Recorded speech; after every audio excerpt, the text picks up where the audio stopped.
పట్టణ ప్రజలందరికీ నమస్కారం.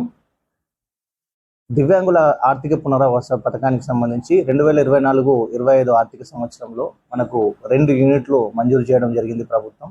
దీనికి గాను రూపొందించిన మార్గదర్శకాల ప్రకారం మన ఆర్మూర్ పట్టణంలో 101 మంది అప్లై చేసుకున్నారు.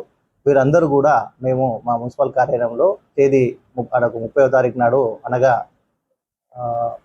గురువారం ఉదయం 11 గంటలకి మున్సిపల్ కార్యాలయంలో సర్టిఫికేట్స్ వెరిఫికేషన్ అనేది నిర్వహించడం జరుగుతుంది. దీనికి గాను అప్లై చేసుకున్న వాళ్ళందరూ కూడా 3 సెట్ల ఒరిజినల్ కాపీలతో పాటు ఒరిజినల్ పత్రాలను తీసుకొని వచ్చినట్లయితే వెరిఫికేషన్ తీసుకొని అర్హత ఉన్న వాళ్ళకి ఆ యూనిట్లు మంజూరు చేయడం అనేది జరుగుతుంది. కాబట్టి ఈ అవకాశాన్ని, ప్రభుత్వం కల్పించిన అవకాశాన్ని ఎవరైతే అప్లై చేసుకున్న దివ్యాంగులు ఉన్నారో వాళ్ళందరూ కూడా వినియోగించుకోవాల్సిందిగా మేము విజ్ఞప్తి చేస్తున్నాము. మళ్ళీ ఒకసారి కూడా నేను రిపీట్ చేస్తున్నాను. 30వ తారీఖు నాడు ఉదయం 11 గంటలకు మున్సిపల్ ఆవరణలో అంటే మున్సిపల్ కార్యాలయంలో ఈ వెరిఫికేషన్ ప్రక్రియ అనేది చేయడం జరుగుతుంది. కాబట్టి మీరందరూ కూడా మీ ఒరిజినల్ పత్రాలతో పాటు 3 సెట్ల జిరాక్స్ పత్రాలను కూడా తీసుకొని వచ్చినట్లయితే వెరిఫికేషన్కు ఈజీగా ఉంటుందని చెప్పేసి మేము తెలియజేస్తున్నాము. Thank you.